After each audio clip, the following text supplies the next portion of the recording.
سبيل الدموع سبيل مريح. السلام علیکم ورحمۃ اللہ وبرکاتہ. وعلیکم السلام ورحمۃ اللہ وبرکاتہ. کیا حال ہے سب کا؟ الحمد للہ. نحمده ونصلی علی رسولہ الکریم. اما بعد فاعوذ باللہ من الشیطان الرجیم. بسم اللہ الرحمن الرحیم. رب اشرح لی صدری ویسر لی امری واحلل عقدۃ من لسانی یفقہوا قولی. آج انشاءاللہ میں بات کروں گی کہ نرمی زندگی میں خوبصورتی لاتی ہے. جب انسان نرمی اختیار کرتا ہے، معاملات کو نرمی کے ساتھ، آسانی کے ساتھ نپٹانے کی کوشش کرتا ہے تو اس سے معاملات آسان ہو جاتے ہیں، بہترین ہو جاتے ہیں، تعلقات بہترین ہو جاتے ہیں. لوگوں کے ساتھ انسان کا اٹھنا بیٹھنا، رہنا سہنا خوشگوار ہو جاتا ہے. الحمد للہ علی نعمہ وفضلہ. الحمد للہ یہدی من یشاء الی صراط مستقیم. احمدہ سبحانہ وہو البر الرؤوف الرحیم. ہر قسم کی تعریف اللہ کے لیے ہے، اس کی نعمتوں پر، اس کی مہربانیوں پر. تمام قسم کی حمد اسی کے لیے ہے. وہ جس کو چاہتا ہے سیدھے رستے کی طرف ہدایت دیتا ہے. میں اللہ سبحانہ و تعالی کی حمد کرتی ہوں، اور وہ بہت احسان فرمانے والا، بہت نرمی کرنے والا اور نہایت رحمت فرمانے والا ہے. قرآن مجید میں اللہ سبحانہ و تعالی کا ارشاد ہے، وَعِبَادُ الرَّحْمَنِ الَّذِينَ يَمْشُونَ عَلَى الْأَرْضِ هَوْنًا يَمْشُونَ عَلَى الْأَرْضِ هَوْنًا وَإِذَا خَاطَبَهُمُ الْجَاهِلُونَ قَالُوا سَلَامًا. اور رحمان کے بندے وہ ہیں، رحمان کے بندے، خاص بندے جو زمین پر نرمی سے چلتے ہیں، آہستگی سے چلتے ہیں، پاؤں مار مار کے نہیں چلتے. اور جب جاہل لوگ، ناسمجھ لوگ ان سے بات کرتے ہیں، الجھتے ہیں، جھگڑتے ہیں تو وہ کہتے ہیں سلام ہے. یعنی بحث مباحثے کو طول نہیں دیتے، جھگڑے کو بڑھاتے نہیں. تو یہاں رحمان کے بندوں کی پہلی صفت جو بیان ہوئی ہے وہ بڑی ہی اہم ہے. رحمان کے بندے دو طرح کے ہیں، ایک عام اور ایک خاص. عام بندوں میں ہر طرح کی مخلوق شامل ہے، نیک بد، اچھے برے، مسلمان غیر مسلم، سب کے سب، وہ سب رحمان کے بندے ہیں. ان کل من فی السماوات والارض الا آتی الرحمن عبدا. آسمانوں اور زمین میں جو کوئی بھی ہے وہ رحمان کے پاس غلام بن کر آنے والا ہے، بندہ بن کے آنے والا ہے. اور دوسرے خاص بندے جو اللہ کے نبی، مرسلین اور اس کے ولی ہیں، جو اس کے اطاعت گزار، فرما بردار بندے ہیں، جو صرف علم حاصل نہیں کرتے بلکہ اس پر عمل بھی کرتے ہیں. اور ان کی کچھ خاص صفات ہوتی ہیں. وہ صفات تو کافی ساری ہیں، لیکن میں آج صرف پہلی صفت پہ بات کروں گی، اور وہ صفت ہے نرمی کی، عاجزی کی، انکساری کی، آہستگی کی. تو ان کے بارے میں فرمایا کہ یمشون علی الارض ہونا، یعنی اللہ اور مخلوق کے سامنے وہ بڑے پرسکون اور متواضع ہوتے ہیں، ہمبل ہوتے ہیں. یہ بات کیوں کی گئی؟ یہ اس لیے کی گئی کہ انسان کو یہ یاد دہانی کرائی جائے کہ انسان اپنی اصل کو یاد رکھے. ہماری اصل کیا ہے؟ ہم مٹی سے بنے ہیں. آدم علیہ السلام کو اللہ تعالیٰ نے مٹی سے بنایا تھا. مٹی کہاں ہوتی ہے؟ زمین پہ نا، نیچے، ہمارے پاؤں کے نیچے، پاؤں کے نیچے روندی جاتی ہے. تو جب انسان یہ یاد رکھے گا کہ میں تو وہ ہوں جو اپنے ہی پاؤں کے نیچے کی مٹی سے بنا ہوں، تو میرے لیے تکبر کرنے اور بڑا بننے اور دوسروں پہ روب جھاڑنے اور دوسروں کو حقیر سمجھنے کی کہاں گنجائش ہے. میں تو خود ایک معمولی چیز ہوں. اور پھر یہاں پر خاص طور پر چال کا ذکر کیا کہ چال چلتے کس سے ہیں؟ کس سے چلتے ہیں؟ پاؤں سے، اور جب چلتے ہیں تو مٹی اڑتی ہے، ٹھیک ہے نا، اور جتنی زور سے پاؤں مارتے ہیں اتنی زیادہ مٹی اڑتی ہے. لیکن جب اڑتی ہے تو پھر اس کے بعد کیا ہوتا ہے؟ پھر بیٹھ جاتی ہے، اڑی نہیں رہ سکتی، اڑ کے پھر بیٹھ جاتی ہے، اسے نیچے ہی آنا ہوتا ہے. ہم جتنے بھی بڑے بن جائیں ہم نے جانا تو مٹی میں ہے نا، مٹی سے بنے اور مٹی میں ہی جانا ہے. لہذا کس بات کی اکڑ، کس بات کا تکبر، کس بات کا گھمنڈ. دنیا میں کسی بھی مقام پہ پہنچ جائیں، آخر تو کہاں جانا ہے؟ کوئی بڑے سے بڑا عہدہ، رتبہ، مرتبہ، مقام جو کچھ بھی حاصل کر لے، آخر یا تو زمین میں ہی جانا ہے، زمین ہی پناہ دیتی ہے. تو اس زمین پہ اکڑ کے چلنے کا پھر کیا مطلب ہے، جو ہماری ماں ہے اور جس کے پاس ہم نے واپس لوٹنا ہے. تو اللہ سبحانہ وتعالیٰ نے نرمی اختیار کرنے میں، آہستگی اور ہمبلنس اور تواضع اختیار کرنے میں چال کا ذکر کیا ہے. چال کے اندر نرمی، چال انسان کی شخصیت کی عکاس ہوتی ہے. اس کے ضمیر، اس کے دل کے اندر جو کچھ ہے وہ اس کی چال کے ذریعے باہر آ جاتا ہے. ہر انسان کی چال مختلف طرح کی ہوتی ہے. ایک شریف النفس انسان کی چال اور طرح کی ہوتی ہے، ایک ظالم و جابر انسان کی چال اور طرح کی ہوتی ہے، متکبر اور شیخی باز قسم کے لوگوں کی چال اور طرح ہوتی ہے. تو ہر انسان اپنی چال سے پہچانا جاتا ہے.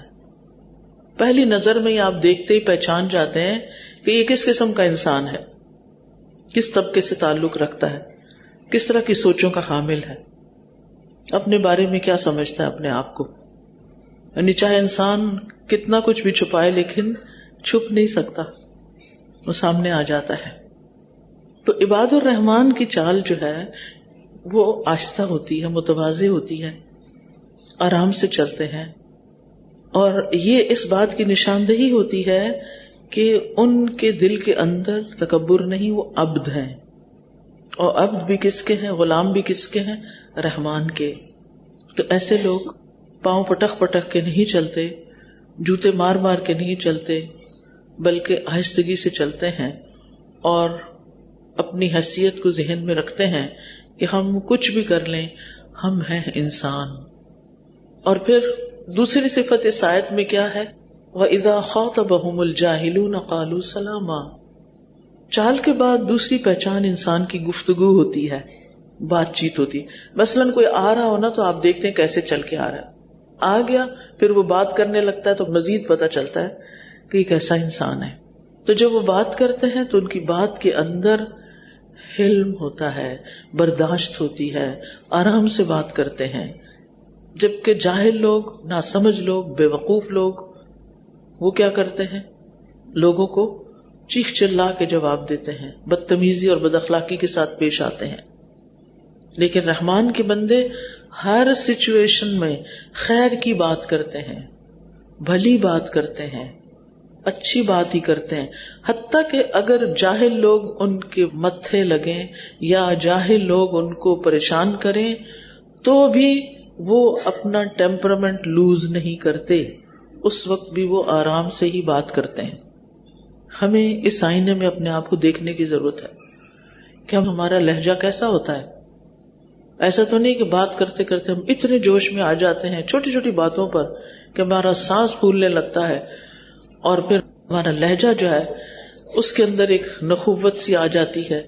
چلے ہم کسی سے بھی بات کر رہے ہوں، یعنی عام طور پر ہم اپنے جیسے لوگوں سے ہی بات کر رہے ہوتے ہیں نا، لیکن کبھی کبھی انسان کا واسطہ جاہلوں سے بھی پڑ جاتا ہے. تو یہ ایک ایکسٹریم کیس ہوتا ہے. تو جو اس ایکسٹریم کیس میں کامیاب ہو جائے، یعنی یہاں یہ نہیں کہا جب وہ لوگوں سے بات کرتے ہیں تو اچھے طریقے سے کرتے ہیں، بلکہ کیا کہا جب جاہلوں سے بات کرتے ہیں تو بھی ان کو سلام بھیج دیتے ہیں، یعنی سلامتی کے ساتھ رہتے ہیں، سلامتی کا پیغام دیتے ہیں. سلام کیا ہے؟ سلامتی کا پیغام ہے. اگر کوئی شخص جاہل سے بات کرتے ہوئے اپنا غصہ، اپنے آپ کو کنٹرول کر لیتا ہے تو پھر ایک اچھے انسان سے تو وہ اچھی طرح ہی بات کرے گا نا. یہاں یہ نہیں کہا گیا کہ جب وہ اچھے لوگوں سے بات کرتے ہیں تو بہت اچھے ہوتے ہیں، اس میں تو انسان کا کوئی کمال نہیں. کہ اگر سامنے والا آپ سے اچھی طرح بات کر رہا ہے تو آپ اچھے ہی ہوں گے. لیکن آپ دیکھیے کہ بعض اوقات سامنے والا اچھا ہوتا ہے لیکن ہم اچھے نہیں ہوتے، ہمارا اخلاق بگڑا ہوا ہوتا ہے. تو اچھا کون ہے کہ جب سامنے والا اچھا نہ ہو پھر بھی اچھے ہوں. تو رحمان کے بندے رسول اللہ صلی اللہ علیہ وسلم کے اسوہ حسنہ کی پیروی کرتے ہیں، اس کو اپنے لیے بہترین نمونہ سمجھتے ہیں. آپ کی باتوں میں نرمی تھی، آہستگی تھی، بات اس طرح کرتے تھے کہ دوسرا آسانی سے سمجھ جاتا تھا، اور جتنا بھی کوئی دوسرا جہالت برت رہا ہوتا تھا اس کی جہالت آپ کی بردباری میں اضافہ کرتی تھی. یعنی ایسا ہوتا ہے نا کہ بیوقوف لوگ جب آپ کو پریشان کرنا چاہتے ہیں اور آپ نہیں ہوتے تو وہ اس کے بعد مزید بیوقوفی کرتے ہیں، مزید بیوقوفی کرتے ہیں. وہ ٹیسٹ کر رہے ہوتے ہیں کہ بھلا آپ کیا کرتے ہیں، کیا آپ بھی اسی زبان میں جواب دیتے ہیں یا نہیں. تو قالوا سلاما، یعنی بحث مباحثہ ترک کر دیتے ہیں، جھگڑے کو طول نہیں دیتے، بحث چھوڑ دیتے ہیں. یعنی عباد الرحمن اہل جہالت سے الجھتے نہیں. اب یہ اہل جہالت آپ کے گھر میں بھی ہو سکتے ہیں اور باہر بھی جہاں آپ کا کوئی کام ہو وہاں بھی ہو سکتے ہیں. وہ کوئی رکشہ ڈرائیور بھی ہو سکتا ہے، وہ کوئی دکاندار بھی ہو سکتا ہے، کہیں بھی کوئی ہو سکتے ہیں. لیکن آپ کو یہ نہیں دیکھنا کہ دوسرے کیا کر رہے ہیں، آپ کو یہ دیکھنا کہ آپ کو خود کیا کرنا ہے. یہاں آپ کا رول کیا ہے. جاہلوں کی گفتگو کا مقابلہ اچھی گفتگو کے ساتھ کرنا چاہیے. سورۃ القصص میں آتا ہے وَإِذَا سَمِعُوا اللَّغْوَ أَعْرَضُوا عَنْهُ وَقَالُوا لَنَا أَعْمَالُنَا وَلَكُمْ أَعْمَالُكُمْ سَلَامٌ عَلَيْكُمْ لَا نَبْتَغِي الْجَاهِلِينَ. اور جب وہ کوئی لغو بات سنتے ہیں تو اس سے کنارہ کرتے ہیں اور کہتے ہیں ہمارے لیے ہمارے اعمال ہیں اور تمہارے لیے تمہارے اعمال ہیں، سلام ہے تم پر، ہم جاہلوں کو نہیں چاہتے. یعنی ہم جاہلوں سے الجھنا نہیں چاہتے. تو اس آیت سے کیا بات پتہ چل رہی ہے؟ نرمی کی فضیلت. جو نیک بندوں کی چال اور گفتگو دونوں میں عیاں ہوتی ہے، دونوں سے پتہ چلتی ہے. رحمان کے بندوں کے اندر حلم ہوتا ہے، برداشت ہوتی ہے، احسان کا رویہ ہوتا ہے، عفو درگزر کرنا جانتے ہیں. ان کے اندر ایک ذہنی سکون ہوتا ہے.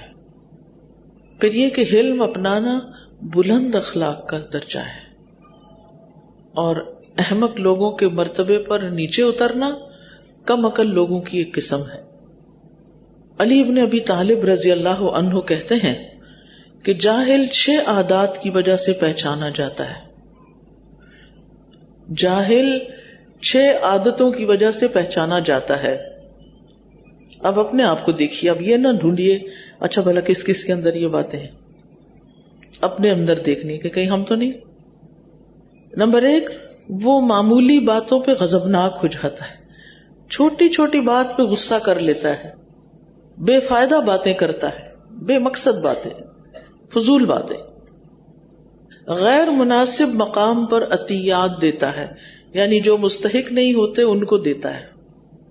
دشمن اور دوست کی پہچان نہیں رکھتا، ہر ایک سے دوستی کر لیتا ہے. راز افشا کر دیتا ہے، یعنی اس کے دل میں کوئی بات ٹکتی نہیں، ہر بات دوسرے کو بتا دیتا ہے.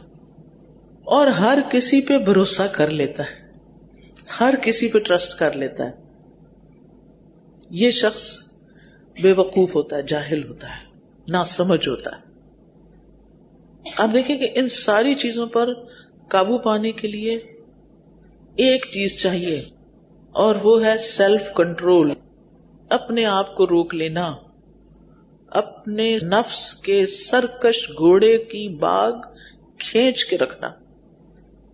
جب کسی بات پہ غصہ آ رہا ہو تو اس کہنا نہیں، غصہ نہیں ظاہر کرنا.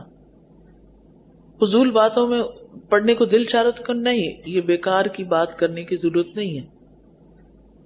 یعنی جب آپ کے دل میں کوئی بات کرنے کو آئے نا تو سوچا کریں کوئی ضرورت ہے اس کی، کیا اس کے بغیر گزارا ہو سکتا ہے؟ اگر ہو سکتا ہے تو جانے دیں اس کو، لیٹ اٹ گو، کوئی ضرورت نہیں ہے اس کو چھیڑنے کی. اور پھر فضول خرچ. فضول خرچ بھی وہی لوگ ہوتے ہیں جن کو اپنے نفس پہ کنٹرول نہیں ہوتا. بس جس طرح کسی کو کرتے ہوئے دیکھا, کسی نے کوئی خاص کپڑا پہنا ہوا ہے ویسا کپڑا پہن لیا, کسی نے خاص بیگ اٹھایا ہوا ہے جا کے ویسا بیگ خرید لیا, چاہے 10 بیگ اندر الماری میں رکھے ہوئے ایک اور خرید لیا. یعنی مال جیسی قیمتی چیز کو جہاں خرچ کرنا چاہیے, جہاں سے 700 گنا زیادہ فائدہ ہوتا ہو اللہ کے راستے میں دینے سے, وہاں خرچ کرنے کی بجائے بیکار دنیا کی چیزوں پر خرچ کرتے رہنا. برانڈز کے نام پر زیادہ پیسے خرچ کر کے, زیادہ پیسے لٹا کے اپنا رہن سہن یا کپڑے یا جوتے یا چھوٹی چھوٹی چیزیں ان پر زیادہ مال خرچ کر دینا. یعنی وہ صدقات جو ہمیں بیماریوں سے نجات دلاتے ہیں, وہ صدقات جو ہماری موت کو آسان کریں گے, وہ صدقات جو ہماری قبر کو روشن کریں گے, وہ صدقات جو پل صراط پہ روشنی کا باعث بنیں گے, وہ صدقات جو آخرت میں حساب کی آسانی کریں گے, وہ صدقات جو ہمارے لیے قیامت کے دن سایہ بنیں گے, کیونکہ مومن کا صدقہ قیامت کے دن اس کے لیے سایہ ہوگا. وہ صدقات چھوڑ کر وہاں مال خرچ کرنے کی بجائے دنیا میں ہی سب کچھ لٹا دینا, صرف اپنی عیش و عشرت پر, کیونکہ کوئی مقصد نہیں ہے نا. یہ آخرت بھولی ہوئی ہے نا, غافل ہے نا. ان لوگوں کو چھوڑ کر جو ہمیں اللہ کی یاد دلاتے ہیں, ان چیزوں کو چھوڑ کر جو ہمیں اللہ کی یاد دلاتے ہیں, ان چیزوں میں پڑ جانا, ان محفلوں میں شریک ہونے لگ جانا کہ جو ہمیں اللہ سے دور کرتے ہیں, یہ ناسمجھی اور حماقت نہیں تو کیا ہے؟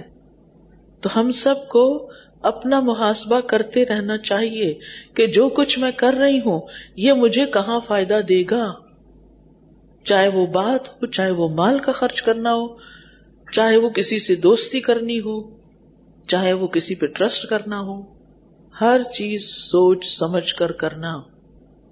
اب آپ دیکھیے کہ جس شخص کے اندر سیلف کنٹرول ہوتا ہے نا, وہ اپنی آواز اونچی نہیں کرتا, بہت اس کو چیخنے چلانے کی ضرورت نہیں ہوتی. اور جس کو سیلف کنٹرول نہیں, چھوٹی سی کسی نے بات کی, چیخ کے جواب, چیخ کے جواب, چیخ کے جواب. دو طرح کی مائیں ہوتی, ایک وہ جو ہر بات کے جواب میں چیختی چلاتی اور کبھی بچوں سے آرام سے بات ہی نہیں کرتی. ان بچوں بیچاروں کو سمجھ ہی نہیں آتی کہ ماں چاہتی کیا ہے, ہر وقت ہی غصے میں رہتی ہے. پھر وہ دیکھتا ہے اس کے دوست کی ماں تو ایسی نہیں, پھر وہ اپنی ماں سے نفرت کرتا ہے اور دوست کی ماں سے محبت کرتا ہے. بعض اوقات ایسا ہوتا ہے نا, شادی کے بعد انسان دیکھتا ہے کہ میری ماں تو اور طرح تھی, ساس میری بہت اچھی ہے, یہ بہت محبت کرتی ہے. اب کیا ہوتا ہے, اب وہ بچہ جو ہے وہ ساس سے زیادہ محبت کرنے لگتا ہے. اب ماں کو اور جیلسی ہونے لگتی ہے, وہ اور زیادہ ڈانٹ ڈپٹ کرتی ہے, وہ اور زیادہ فرسٹریشن کا شکار ہوتی ہے کہ تم بہت بے وفا ہو. بات بے وفائی کی نہیں ہے, بات یہ ہے کہ محبت دینے سے ملتی ہے. یاد رکھیے, محبت ارن کی جاتی ہے, ایسے مفت میں نہیں ملتی. جو بھی ہمارے ریلیشنز ہوتے ہیں ان کے ساتھ جب ہم احسان کا برتاؤ کرتے ہیں, اپنی طرف سے اچھا کرتے ہیں, تو جواب میں بھی محبت ملتی ہے. کہتے ہیں نا کہ اگر پھر بھی محبت نہ ملے تو کیا کرو, ڈوز بڑھا دو اور زیادہ محبت کرو. نفرت لینا, نفرت پالنا, یعنی نفرتیں اکٹھی کرنا بڑا آسان ہے. 2 باتیں سنا دو کسی کو, وہ کبھی نہیں بھولے گا, اس نے مجھے فلاں وقت میں یہ کہا تھا. لیکن کسی کی محبت حاصل کرنے میں ایک وقت لگتا ہے. تو بہرحال محبت ہو یا اچھے تعلقات ہوں, کوئی بھی چیز ہو, ان میں نرمی ان کو خوبصورت بنا دیتی ہے. نرمی بہت سے کام آسان کر دیتی ہے, قول میں بھی فعل میں بھی. نرم پہلو اختیار کرنا, آسان کام کو لینا, اور یہ سختی کا اپوزٹ ہے. ٹھیک ہے, نرمی کا اپوزٹ کیا, متضاد کیا, سختی. امام سفیان ثوری نے اپنے ساتھیوں سے کہا, جانتے ہو نرمی کیا ہے؟ تو انہوں نے کہا کہ آپ ہی ہمیں بتا دیں. انہوں نے کہا یہ کہ تم کاموں کو ان کی جگہوں پہ رکھو. جو کام جتنا امپورٹنٹ ہے نا اس کو اتنی امپورٹنس دو. سختی کو اس کی جگہ پر, نرمی کو اس کی جگہ پر, تلوار کو اس کی جگہ پر, کوڑے کو اس کی جگہ پر، یہ نرمی ہے. چھری کو اپنی جگہ، کینچی کو اپنی جگہ، سختی کو اپنی جگہ، نرمی کو اپنی جگہ. ہر جگہ نرمی بھی نہیں چلتی اور ہر جگہ سختی بھی نہیں چاہیے ہوتی.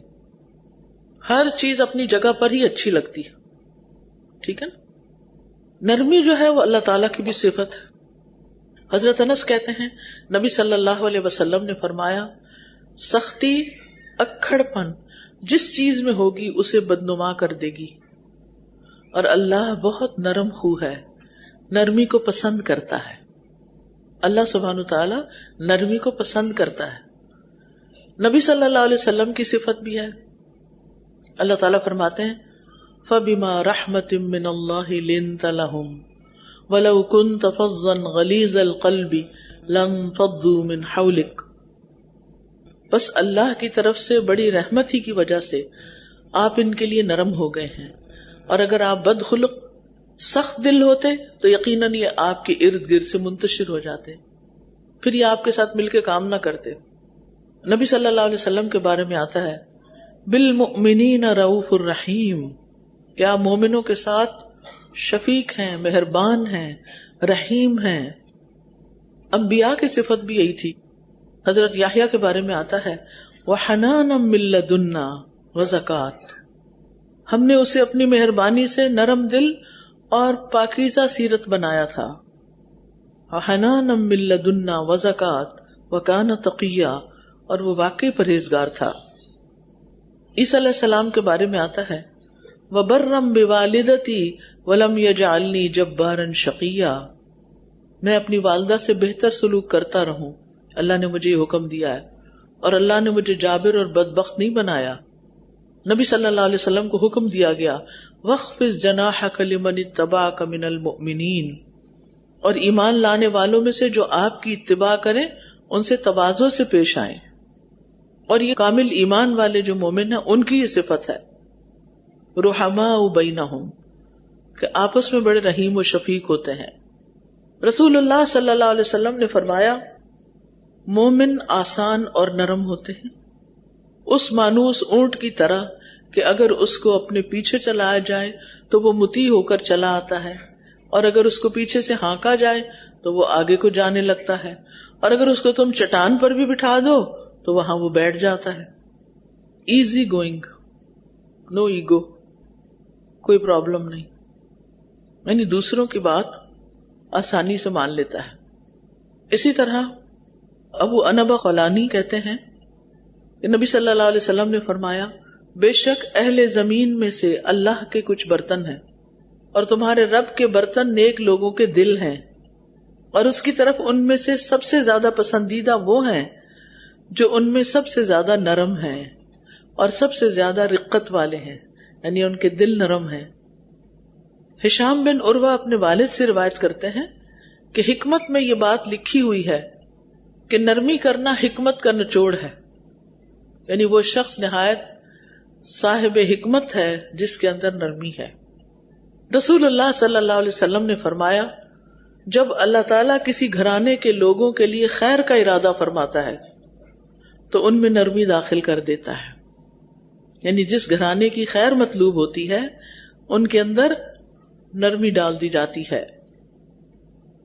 ایک اور حدیث میں آپ نے فرمایا جس گھرانے کو نرمی عطا کی گئی تو وہ ان کے لیے فائدے کا باعث ہے، اور جس سے نرمی روک دی گئی وہ ان کے لیے نقصان کا باعث ہے، یعنی سختی سے خیر نہیں آئے گی. حضرت عائشہ نبی صلی اللہ علیہ وسلم سے روایت کرتی ہیں آپ نے فرمایا نرمی جس چیز میں بھی ہوتی ہے اس کو زینت بخشتی ہے، اور نرمی جس چیز سے بھی نکال دی جاتی ہے اسے بدصورت کر دیتی ہے. مثلا آپ کی چال میں اگر نرمی نہیں، آپ کی بات، آپ کی ٹون میں نرمی نہیں، آپ کی چیزیں اٹھانے رکھنے میں نرمی نہیں، ہر چیز بس دھڑ سے ماری، دھڑ سے اٹھائی، دھڑ سے دروازہ بند، ہر چیز میں بس سختی سختی، یہ خوبصورتی نہیں ہے. یہ جو آرام سے کام کرتا ہے اس کے کام میں زیادہ خوبصورتی ہوتی ہے. حضرت عائشہ نے نبی صلی اللہ علیہ وسلم سے روایت کیا آپ نے فرمایا جس کو نرمی سے حصہ دیا گیا اس کو دنیا اور آخرت کی خیر و بھلائی سے نواز دیا گیا. یعنی اس کو سب کچھ مل گیا. آپ نے یہ بھی فرمایا کہ نرمی کا مظاہرہ کرو، تمہارے ساتھ بھی نرمی کی جائے گی. مثلا بچہ بہت اونچا اونچا رو رہا ہے، آپ اس سے اونچی آواز مت کریں، آپ آہستہ آہستہ بولیں، کیا ہوا تمہیں، کیا بتاؤ مجھے. تو آہستہ سے اس کی بھی آواز ٹون ڈاؤن ہو جائے گی، نیچے آ جائے گی. اور اگر آپ چیخ کر بولیں گے تو معاملہ بگڑ سکتا ہے.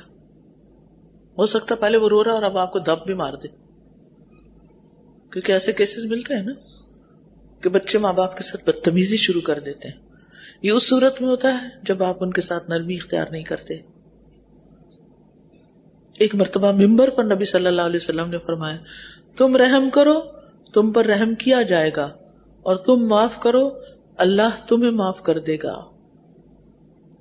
نبی صلی اللہ علیہ وسلم نے فرمایا، 3 قسم کے لوگ جنتی ہیں، وہ رحم دل شخص جو ہر قرابت دار اور مسلمان کے لیے نرم دل ہو. یعنی یہ نرمی صرف چند لوگوں کے لیے نہیں، سب کے لیے، سب کے لیے. رسول اللہ صلی اللہ علیہ وسلم نے فرمایا، جو شخص آسان ہو، عاجزی کرنے والا ہو، نرم ہو، اللہ نے اسے آگ پر حرام کر دیا ہے. ایسا شخص آگ میں نہیں جائے گا. اور کیا چاہیے؟ اس سے بڑا کوئی انعام ہو سکتا ہے، کامیابی ہو سکتی کہ انسان جہنم سے بچ جائے. پھر دل کا سخت ہونا بدبختی کی علامت ہے، ناکام اور نامراد انسان کی علامت ہے جس کے دل میں انسانیت کے لیے کوئی رحم نہ ہو. پھر جہنمی شخص کی علامت ہے. نبی صلی اللہ علیہ وسلم نے فرمایا، کیا میں تمہیں اہل جہنم کی خبر نہ دوں؟ وہ سخت مزاج، بدخو اور تکبر کرنے والا. وہ کون ہے؟ سخت مزاج، بدخو اور تکبر کرنے والا. اب آپ دیکھیں کہ نرمی کی کچھ اقسام ہیں. ایک ہے دل کی نرمی، دل میں نرمی کا ہونا. اس کی علامت کیا ہے؟ قرآن سن کر آپ کا دل بہہ جائے، آپ کی آنکھوں میں آنسو آ جائے، قرآن آپ کے دل پر اثر کرنے لگے، اس سے آپ کا دل اور نرم ہو جائے. نبی صلی اللہ علیہ وسلم جب قرآن سنتے تو آپ کی آنکھیں بہنے لگتی. یہ نرمی کی علامت تھی، دل کی نرمی کی. اگر ہماری آنکھیں نہیں بہتی ہیں قرآن سن کر تو مطلب یہ کہ ہمارے دل سخت ہیں. کیونکہ اگر آپ کسی کو بھی کہیں کہ آپ کا دل بڑا سخت ہے تو وہ نہیں مانے گا، وہ کہے گا میرا دل کوئی نہیں سخت، میں تو بہت نرم مزاج ہوں. لیکن کرائیٹیریا دے دیا گیا، کیسے پتا چلے گا کہ نرم ہے کہ نہیں؟ قرآن سنتے ہوئے کیفیت کیا ہوتی ہے؟ جب یہ سورت فاتحہ لگی ہوئی ہوتی ہے نا تو میں لوگوں کی شکلیں دیکھ رہی ہوتی ہوں. درس سے پہلے میں دیکھ رہی ہوتی ہوں کہ لوگوں کی نگاہیں کدھر ہیں، چہرے پہ تاثرات کیا ہیں، توجہ کیا ہے. کچھ لوگ واقعی ڈوبے ہوئے ہوتے ہیں، کچھ لوگ اکا دکا اپنی آنکھیں بعد میں صاف کر رہے ہوتے ہیں. اکثریت یوں لگتا ہے جیسے سن ہی نہ رہے ہو، چہرے پہ کوئی اثر نہیں آ رہا ہوتا. جبکہ قرآن سننے والوں کا حال کیا ہوتا ہے، توجہ سے سننے والوں کا؟ اللہ نزل احسن الحدیث کتابا متشابہا مثانی تقشعر منہ جلود الذین یخشون ربہم ثم تلین جلودہم وقلوبہم الی ذکر اللہ. اللہ نے سب سے اچھی بات نازل فرمائی جو آپس میں ملتی جلتی ہے، ایسی آیات جو بار بار دہرائی جانے والی ہے. وہ کون سی ہیں؟ سورۃ الفاتحہ کی آیات ہیں جو بار بار دہرائی جانے والی ہیں. اس سے ان لوگوں کی کھالوں کے رونگٹے کھڑے ہو جاتے ہیں جو اپنے رب سے ڈرتے ہیں. پھر ان کی کھالیں اور ان کے دل اللہ کے ذکر کی طرف نرم ہو جاتے ہیں. یعنی پھر وہ آگے لیکچر سننے کے لیے متوجہ ہو جاتے ہیں، تیار ہو جاتے ہیں کہ اب اللہ کی باتیں کیا ہیں، تاکہ ہم انہیں اپنے اندر جذب کر سکیں. تو قرآن سنتے وقت ہماری کیفیت بدلنی چاہیے، چاہے لیکچر کی جگہ ہو یا کوئی اور ہو. سارا دن نہ صحیح تو دن میں کسی وقت تو صحیح نہ. تو دل کو نرم کرنے کا بہترین نسخہ ہے قرآن سننا. قرآن دلوں کو نرم کرتا ہے. انما یخشی اللہ من عبادہ العلماء، علم والے ہی اللہ سے ڈرتے ہیں. ابو بکر رضی اللہ عنہ جب قرآن پڑھتے تو ان پہ رقت طاری ہو جاتی، وہ رونا شروع کر دیتے. اور اصحاب رسول صلی اللہ علیہ وسلم میں سے جو جتنا علم والا تھا اس کے اندر اتنی ہی خشیت تھی، اللہ کا ڈر تھا. حضرت عمر رضی اللہ عنہ اتنا روتے تھے کہ ان کے چہرے پر یہاں آنسو کی 2 لکیریں نظر آتی تھی، حالانکہ وہ کتنے اسٹرانگ انسان تھے مگر دل ان کا نرم تھا. حضرت عائشہ کہتی ہیں رسول اللہ صلی اللہ علیہ وسلم نے فرمایا بے شک لوگوں میں قرات کے لحاظ سے بہترین انسان وہ ہے جو قرات کرے تو نظر آئے کہ وہ اللہ سے ڈرتا ہے. اور امام ابن قیم کہتے ہیں جب اللہ کی خشیت کی وجہ سے آنکھیں رونے سے خشک ہو جائیں تو جان لیں کہ آنکھوں کا آنسو سے خشک ہو جانا دل کی سختی کی وجہ سے ہے، اور اللہ سے تمام دلوں میں سے دور وہ دل ہے جو سخت ہوتا ہے، یعنی وہ اللہ سے دور ہوتا ہے، اللہ سے غافل ہوتا ہے. دل کی نرمی کے بعد دوسری چیز گفتگو میں نرمی، بات چیت میں نرمی. اللہ سبحانہ وتعالیٰ نے جب موسیٰ علیہ السلام اور ہارون علیہ السلام کو فرعون کی طرف بھیجا تو کیا فرمایا؟ قولا لہ قولا لینا، اس کو نرمی سے بات کرنا، فرعون کے ساتھ نرمی سے بات کرنا. ہم تو بس یہ جملہ بول کے تو اپنی مرضی کرتے ہیں، لاتوں کے باتوں سے نہیں مانتے، ان کے ساتھ سختی کرنی پڑتی ہے، یہ سختی سے ہی مانتے ہیں، جبکہ ہم نے نرمی آزمائی نہیں ہوتی، طریقہ ہی نہیں آتا نرمی کرنی کیسے ہے، کرتے جو نہیں، کیا پتا ہو. پھر نبی صلی اللہ علیہ وسلم نے فرمایا الکلمۃ اللینۃ صدقہ، نرم بات صدقہ ہے، آرام سے کسی سے بات کرنا بھی صدقہ ہے. ایسے لوگوں کے لیے جنت کے خوبصورت بالا خانے ہیں جو گفتگو میں نرمی کرے، کھانا کھلائے، اور رات کو جب لوگ سو رہے ہوں تو اللہ کے لیے قیام کرے.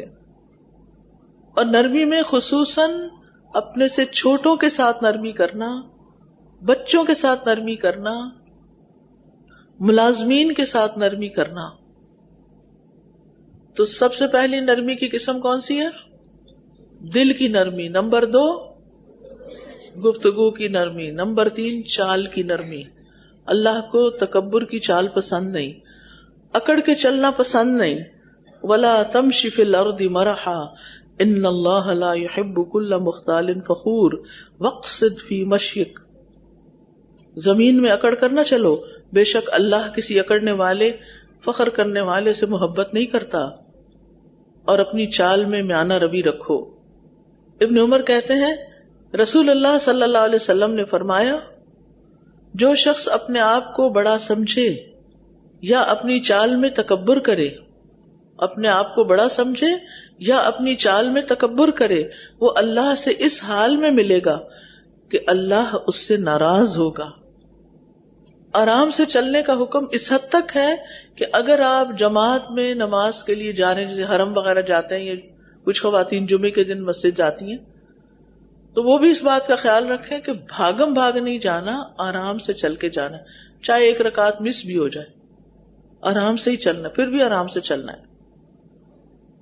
رسول اللہ صلی اللہ علیہ وسلم نے فرمایا جب نماز کے لیے پکارا جائے تو دوڑتے ہوئے مت آیا کرو، بلکہ اطمینان اور سکون کے ساتھ آیا کرو. پھر رشتوں میں انسانوں کے ساتھ جو نرمی کرنی ہے ہم نے، اس میں سب سے پہلا مستحق کون ہے ہماری نرمی کا؟ والدین. وبالوالدین احسانا واخفض لهما جناح الذل من الرحمہ. جو والدین کے ساتھ نرمی کرتا ہے وہ جنت میں جائے گا. نبی صلی اللہ علیہ وسلم نے حارثہ بن نعمان کو جنت میں تلاوت کرتے ہوئے سنا، فرمایا یہی نیکی ہے، یہی نیکی ہے. اور وہ اپنی والدہ کے ساتھ بہت اچھا سلوک کرتے تھے، حتیٰ کہ اللہ کے نافرمان والدین کے ساتھ بھی اچھا سلوک کرنا چاہیے. اور والد کی نسبت بھی والدہ سے، ماں سے زیادہ اچھا سلوک کرنا چاہیے، کیونکہ ماں نے تکلیفیں زیادہ اٹھائی ہیں. ماں عام طور پر بیمار ہو جاتی ہیں بچوں کی رکھوالی کر کر کے، اور سینسیٹیو بھی ہوتی ہیں، اس لیے ان کی طرف توجہ زیادہ ہونی چاہیے. پھر والدین کو رلانے سے باز رکھنا چاہیے. کبھی ایسا نہ ہو کہ آپ کی وجہ سے ماں باپ روئیں، یہ نہیں ہونا چاہیے. اچھا، ایک تو یہ کہ ہماری بدتمیزی اور بد اخلاقی سے ہو سکتا ہے، دوسری ایک وجہ کہ ہم اگر بہت زیادہ اپنے مسئلے مسائل ان کو سناتے ہیں نا، اور وہ ہماری وجہ سے دکھی ہو جاتے ہیں اور ہم ان کو رلا رہے ہیں، ہر روز کوئی نیا مسئلہ، تو یہ بھی ٹھیک نہیں ہے. پھر اسی طرح اپنے سارے گھر والوں سے نرمی، چاہے والد ہوں، شوہر ہوں، سب کے ساتھ اچھا سلوک، بچے ہوں، بہن بھائی ہوں، رشتے دار ہوں. یعنی آپ جب گھر پہ ہوں تو ان کے اوپر خوف نہ طاری ہو، بلکہ آپ کی کمپنی میں وہ ریلیکس ہوں. آپ ان کی بات سن لیں، آپ ان کی فرمائش پوری کر دیں، آپ گھر کے کام کاج میں ان کے ساتھ مدد کر دیں، اور پھر ان کو اپریشیٹ کریں. اگر آپ گھر جاتی امی نے کھانا پکایا ہوا ہے اور آپ کی پسند کا نہیں، کیا کریں گی؟ آج میں کھانا نہیں کھا رہی. ان کے دل پہ کیا گزرے گی؟ نہیں بھی پسند پھر بھی کچھ نہ کچھ لے لیں. اگر نہیں بھی لینا تو تبصرہ مت کریں. اور گھر کے بچوں کے ساتھ خاص طور پر نرمی، بچوں کے ساتھ، اولاد کے ساتھ خصوصی شفقت، اپنے بچے ہوں یا بہن بھائیوں کے بچے ہوں یا اپنے بہن بھائی ہوں چھوٹے، تو ان سے محبت کرنا، ان کا خیال رکھنا اور ان کے لاڈ اٹھانا، ان کو پٹکنا نہیں، ان کو مارنا نہیں، ان کو ڈانٹنا نہیں، ان کے رخسار پہ ہاتھ پھیرنا، ان کو کس کرنا. نبی صلی اللہ علیہ وسلم بچوں کے ساتھ یہ سلوک کیا کرتے تھے. اولاد کے باہمی جھگڑوں پر انہیں نرمی سے سکھانا، آپس میں کمپیریزن نہیں کرنا، اولاد میں تفرقہ نہیں کرنا. کل مجھے کسی نے ایک ویڈیو بھیجی جس میں ایک اسکول میں ایک نوجوان بچی نے خودکشی کی ہے اور وہ خط لکھ کر گئی ہے. وہ خط بھی سوشل میڈیا پر ہے جس میں وہ کہتی ہے کہ میری والدہ میری بہن کو مجھ سے زیادہ چاہتی ہیں، وہ مجھ سے محبت نہیں کرتی. اور اس نے کیا کہ اسکول یونیفارم میں ہے، اوپر گئی چھت پہ اور وہاں سے سب بچوں کے سامنے وہ نیچے گری، وہیں ختم. ینگ بچی، شاید 8ویں کلاس کی تھی یا کچھ ایسے. تو آپ سوچئے کہ چھوٹے بچوں کے اندر بھی کتنی فرسٹریشن ہو جاتی ہے، کتنا غصہ اور کتنا غم بھر جاتا ہے جب ماں باپ ایسی ناسمجھی کرتے ہیں. چاہے آپ کا دل کسی ایک بچے کی طرف زیادہ بھی ہو، مگر دوسرے بچوں کو محسوس نہ ہونے دیں. پھر اسی طرح بچوں کے سر پہ ہاتھ پھیرنا، ان کے گال کو چھونا، ان کو دعائیں دینا، اگر وہ غلط کام کریں تو پیار سے ان کو روکنا، ان کو ادب سکھانا. پھر لوگوں کے ساتھ، کسی کے ساتھ بھی آپ کا معاملہ تو آرام سے بات کرنا، جھگڑے والا طریقہ نہیں اختیار کرنا. ہر ایک کے ساتھ نرمی، ہر ایک کے ساتھ اچھے اخلاق سے بات، بڑوں کی عزت اور بڑوں کا احترام، چاہے وہ عمر میں آپ سے بڑے ہیں یا رتبے میں آپ سے بڑے ہیں. پھر کمزور لوگوں کا خیال رکھنا، لوگوں کے ساتھ آسانی سے بات کرنا، لین دین میں نرمی کرنا. رسول اللہ صلی اللہ علیہ وسلم نے فرمایا، اللہ نے پہلے لوگوں میں سے ایک شخص کو صرف اس لیے بخش دیا کہ جب وہ خریدتا تو نرمی کرتا، جب بیچتا تو نرمی کرتا، جب ادائیگی کرتا تو نرمی کرتا، جب تقاضا کرتا تو نرمی کرتا. اس بنا پر اس کی بخشش ہو گئی کہ اس کے سارے معاملے میں نرمی ہے. نرمی کا یہ ایک حصہ یہ ہے کہ لوگوں کی ضروریات کا خیال رکھنا اور خود سمجھنے کی کوشش کرنا کہ کسی کو کیا چاہیے ہوگا، ان کی حاجتیں پوری کرنا، ان کی غلطیوں پہ درگزر کرنا، ان کی طرف سے ملنے والی اذیتوں پر صبر کرنا، غلطی پر ڈانٹنے کی بجائے آرام سے سمجھانا، سکھانا اور جاہلوں سے اعراض کرنا. ابراہیم علیہ السلام نے اپنے والد کے ساتھ کیسا معاملہ کیا تھا جب ان کے والد نے کہا اگر تو باز نہ آیا تو میں ضرور تجھے سنگسار کر دوں گا، تم مجھے چھوڑ جاؤ اس حال میں کہ تم صحیح سلامت ہو. ابراہیم علیہ السلام نے کیا جواب دیا؟ قال سلام علیک ساستغفر لک ربی انہ کان بی حفیا، میں اپنے رب سے تیرے لیے ضرور بخشش کی دعا کروں گا، بے شک وہ ہمیشہ سے مجھ پر بڑا ہی مہربان ہے. یعنی انہوں نے سلام کہا. یہ سلام کون کرتا ہے کس کو؟ ایک عقل مند انسان جاہل سے بات کرتے ہوئے کرتا ہے. گالی نہیں دی، صبر کیا، کہا سلام علیک ساستغفر لک ربی، میں آپ کے لیے بھی دعا کروں گا. گویا بد اخلاقی کے جواب میں بد اخلاقی نہیں برتنا، جاہلوں سے الجھنا نہیں. کہا جاتا ہے کہ عمر بن عبدالعزیز بیت اللہ کا طواف کر رہے تھے تو ایک آدمی نے آپ کے پاؤں پر پاؤں رکھ دیا. ایسے ہو جاتا ہے نا رش میں، جو آپ کے ساتھ ہی طواف کر رہا تھا، نہیں وہ بھی چل رہا تھا آپ بھی چلتے، حضرت عمر کا پاؤں اس شخص کے پاؤں پہ چلا گیا تھا. اس آدمی نے عمر رضی اللہ عنہ سے کہا تم گدھے ہو، تمہیں پتہ نہیں چل رہا کہ تم میرے پاؤں پہ پاؤں رکھ دیے؟ انہوں نے کہا نہیں میں عمر بن عبدالعزیز ہوں. کتنا خوبصورت جواب تھا. اگر ہمیں کوئی ایسا کہے تو ہم کیا جواب دیں گے؟ تو ہم صرف یہ نہیں کہیں گے تم ہوگے، بلکہ تمہارا باپ بھی ہوگا. عام طور پر لوگوں کا جواب یہ ہوتا ہے، وہ صرف برابر کی بات نہیں کرتے، اس سے اوپر جب تک نہ چڑھائی کریں. پھر اسی طرح خادموں، مزدوروں، ایسے لوگوں سے جو محنتی ہیں ان کے ساتھ نرمی، ان کا احساس کرنا، ان کو گرمیوں میں پانی دینا، ان کو کھانا کھلا دینا، ان کی غلطیوں سے درگزر کرنا. نبی صلی اللہ علیہ وسلم سے پوچھا گیا، ایک شخص نے پوچھا میرا ایک خادم ہے جو میرے ساتھ برائی کرتا ہے، ظلم کرتا ہے، میں اسے مار سکتا ہوں؟ آپ نے فرمایا نہیں، اس سے روز 70 بار درگزر کیا کرو. پھر یہ کہ ان کی ضرورتیں پوری کرنا. آپ دیکھیں غریبوں کی بہت ضرورتیں ہوتی ہیں. آج کے دور میں آپ دیکھیں کہ کسی کی اگر 1,00,000 2,00,000 بھی آمدنی ہے نا تو اس کے خرچے پورے نہیں ہو رہے. ہر کوئی شکایت کر رہا ہے. کام کرنے والا جس کو آپ 25-30 ہزار 40 ہزار تک بھی دے دیتے ہیں، اگر وہ اپنی کوئی ضرورت بتا دے تو آپ کہتے ہیں یہ تو روز مانگنے آ جاتے ہیں، ان کے تو خرچے نہیں پورے ہوتے. اپنے لیے اور معیار ہے، ان کے لیے کچھ اور ہے. تو ان کی ضروریات وقتاً فوقتاً پوری کرتے رہنا چاہیے، بلکہ ان کو پرائرٹی دینی چاہیے. ان کے کاموں میں ہر وقت عیب نہ نکالے، تمہیں یہ نہیں آتا، تمہیں وہ نہیں آتا. ہر وقت کی ملامت اچھی نہیں، اور بے وجہ کی روک ٹوک اچھی نہیں. پیار سے سرزنش کریں، بلا وجہ ان پہ غصہ نہ نکالیں، کیونکہ بعض اوقات جس نے ہمیں ستایا ہوتا ہے اس کو جواب نہیں دے سکتے نا، کیونکہ ہم سے بڑا ہوتا ہے یا کوئی بھی ایسی ریزن ہوتی ہے. تو پھر ہم اپنا غصہ کس پہ نکالتے ہیں؟ جو ہم سے کمزور ہو. یہ بھی ناجائز ہے. نبی صلی اللہ علیہ وسلم غلاموں کے بارے میں آخر وقت تک تلقین کرتے رہے. حضرت عائشہ کہتی ہیں کہ ایک صحابی آپ کے سامنے بیٹھے نبی صلی اللہ علیہ وسلم کے، کہنے لگے یا رسول اللہ میرے کچھ غلام ہیں، مجھ سے جھوٹ بولتے ہیں، خیانت کرتے ہیں، میرا کہنا بھی نہیں مانتے، پھر میں بھی انہیں مارتا ہوں، برا بھلا کہتا ہوں، تو یہ میرے ساتھ کیا معاملہ ہوگا، یعنی قیامت کے دن کیا بنے گا؟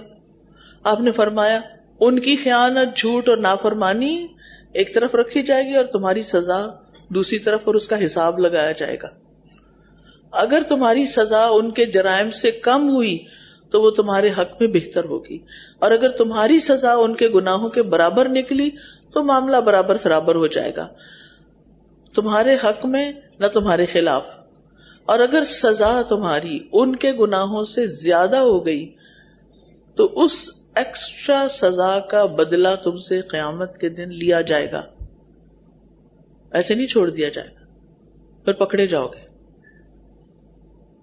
اس پہ وہ آدمی رونے لگا، چلانے لگا. آپ نے فرمایا اسے کیا ہوا؟ کیا اس نے یہ آیت نہیں پڑھی اور قیامت کے دن ہم انصاف کے ترازو قائم کریں گے؟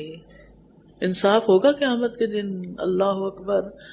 لہذا کسی پر کسی قسم کا ظلم نہیں ہوگا، اور وہ رائے کے دانے کے برابر بھی ہو تو ہم اسے لے آئیں گے اور ہم حساب کرنے کے لیے کافی ہیں.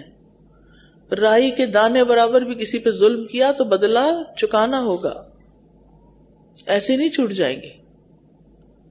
پھر جانوروں کے ساتھ نرمی، بلی کے ساتھ، بلی پال لی، طوطا پال لیا، مچھلی پال لی اور پھر بھول گئے، دھوپ میں ہے، چھاؤں میں ہے، کھانا ہے نہیں ہے. تو اس لیے اول تو میں تو اس کے سخت خلاف ہوں کہ گھروں میں آپ اس طرح کی چیزیں رکھیں. پرندوں کو اڑنے دیں، قید کر کے نہ رکھیں. اللہ ہمیں بھی قید سے بچائے، دنیا اور آخرت کی. تو اب اگر آپ کا دل نہیں کرتا کہ کوئی آپ کو ایک کمرے میں بند کر دے تو آپ پرندوں کو کیوں ایک پنجرے میں بند کر کے رکھتے ہیں؟ ان کا بھی اڑنے کو دل کرتا، خاص طور پہ جب ان کے باہر پرندے اڑ رہے ہوتے ہیں، ان کو دیکھ کے وہ ان کا کیا دل کرتا ہوگا. پھر اسی طرح جو جانور گھر کے ہیں نا وہ زیادہ سے زیادہ بلی وغیرہ ہے، وہ مانوس ہو جاتی ہے، کھاتی پیتی ہے، سوتی ہے، آپ کے آگے پیچھے ہوتی ہے، اپنی مرضی سے رہتی ہے، دروازہ بھی کھلا ہو تو نہیں جاتی. یا گائے بھینس بکری وغیرہ ہوتے ہیں جو آپ نے ضرورت کے لیے رکھے ہوں. لیکن اس طرح کے پالتو طوطے اور اس طرح کی چیزیں جو ہے نا یہ نقصان دہ ہیں، کچھ خاص طور پر اگر ان کا خیال نہ رکھا جائے. پھر اسی طرح ایک دفعہ آپ صلی اللہ علیہ وسلم ایک اونٹ کے پاس سے گزرے تو اس کا پیٹ بھوک کی وجہ سے پیٹ سے لگ چکا تھا. آپ نے فرمایا ان بے زبانوں کے معاملے میں اللہ سے ڈرو، ان پر مناسب بوجھ سوار کرو اور انہیں کھلاؤ پلاؤ. ان کو صاف ستھرا بھی رکھنا چاہیے، نہلانا دھلانا بھی چاہیے، زیادہ بوجھ نہیں ڈالنا چاہیے، مشقت والے کام نہیں لینے چاہیے، ان کو کرسی بنا کے نہیں بیٹھنا چاہیے، سخت ہاتھ نہیں لگانے چاہیے، لمبے ناخنوں کے ساتھ دودھ نہیں دونا چاہیے کہ ان کو چبھے نہ. ذبح کرتے وقت بھی ان کے جذبات کا خیال رکھنا چاہیے، باندھ کر نہیں مارنا چاہیے. ہشام کہتے ہیں میں انس رضی اللہ عنہ کے ساتھ تھا اور ان کے ساتھ کہیں گیا تو دیکھا کہ کچھ نوجوان یا لڑکے ایک مرغی کو گاڑ کے اس پر نشانے لگا رہے ہیں. تو حضرت انس نے ان کو حدیث سنائی کہ رسول اللہ صلی اللہ علیہ وسلم نے جانوروں کو باندھ کر قتل کرنے سے منع فرمایا ہے. تو بہرحال یہ تھی چند باتیں نرمی کے حوالے سے. چلے دعا کر لیتے ہیں. سبحان اللہ والحمد للہ ولا الہ الا اللہ واللہ اکبر ولا حول ولا قوة الا باللہ العلی العظیم. اللہم صلی علی محمد وعلی آل محمد کما صلیت علی ابراہیم وعلی آل ابراہیم انک حمید مجید. اللہم بارک علی محمد وعلی آل محمد کما بارکت علی ابراہیم وعلی آل ابراہیم انک حمید مجید. ربنا آتنا فی الدنیا حسنۃ وفی الآخرۃ حسنۃ وقنا عذاب النار. اللہم اہدنی لأحسن الاخلاق لا یہدی لأحسنها الا انت واصرف عنی سیئها لا یصرف عنی سیئها الا انت. اے اللہ ہمیں اچھے اخلاق کی ہدایت عطا فرما، تیرے سوا کوئی اچھے اخلاق کی ہدایت نہیں دے سکتا اور برے اخلاق مجھ سے دور کر دے، تیرے سوا کوئی ہم سے برے اخلاق دور کرنے والا نہیں.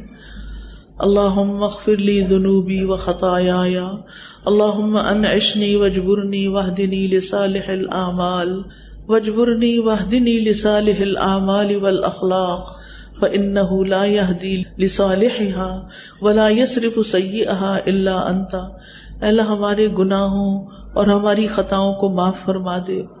اے اللہ ہمیں صحت اور تندرستی عطا فرما، ہماری کمیاں پوری کر دے، نیک اعمال اور اخلاق کی طرف ہماری رہنمائی فرما دے، کیونکہ ان کی نیکی کی طرف رہنمائی کرنے والا اور ان کی برائی کو دور کرنے والا تیرے سوا کوئی نہیں.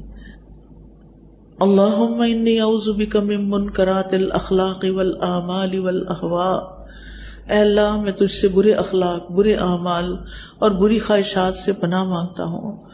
اللہم احسنت خلقی فحسن خلقی. اے اللہ تو نے ہماری صورت اچھی بنائی، ہماری سیرت بھی بہت اچھی کر دے. ربنا آتنا فی الدنیا حسنۃ وفی الآخرۃ حسنۃ وقنا عذاب النار. یا اللہ جتنی بہنیں آئی ہیں ان کا آنا قبول فرما، جو سنا ہے اس پر عمل کی توفیق عطا فرما. یا اللہ اس نرمی کو ہمارے اخلاق اور مزاج کا حصہ بنا دے، ہمیں اس بات کو سمجھنے کی توفیق دے کہ نرمی سے کام آسان ہو جاتے ہیں، نرمی سے انسان اپنے مقصد کو پا لیتا ہے اور سختی انسان کو بدنما بنا دیتی ہے. لہذا تو ہمیں سختی سے پناہ میں رکھ. یا اللہ جو کچھ ہم نے سنا ہے یہ ہمارے حق میں حجت ہو، ہمارے خلاف حجت نہ ہو. یا اللہ تو ہمیں معاف کر دے. یا اللہ ہمارے بچوں کو ہدایت دے. یا اللہ ہمارے والدین پر رحمت فرما. اللہ سب آنے والوں کے دلوں میں جو دعائیں انہیں پورا کر دے اور ان کے جو مسائل ہیں ان کو حل فرما دے، اور جنہوں نے اس مجلس کا انتظام کیا انہیں اس کی بہترین جزا دے. ربنا تقبل منا انک انت السمیع العلیم وتب علینا انک انت التواب الرحیم. وصلی اللہ تعالی علی خیر خلقہ محمد وعلی آلہ واصحابہ واہل بیتہ اجمعین برحمتک یا ارحم الراحمین الہی آمین. السلام علیکم ورحمۃ اللہ وبرکاتہ.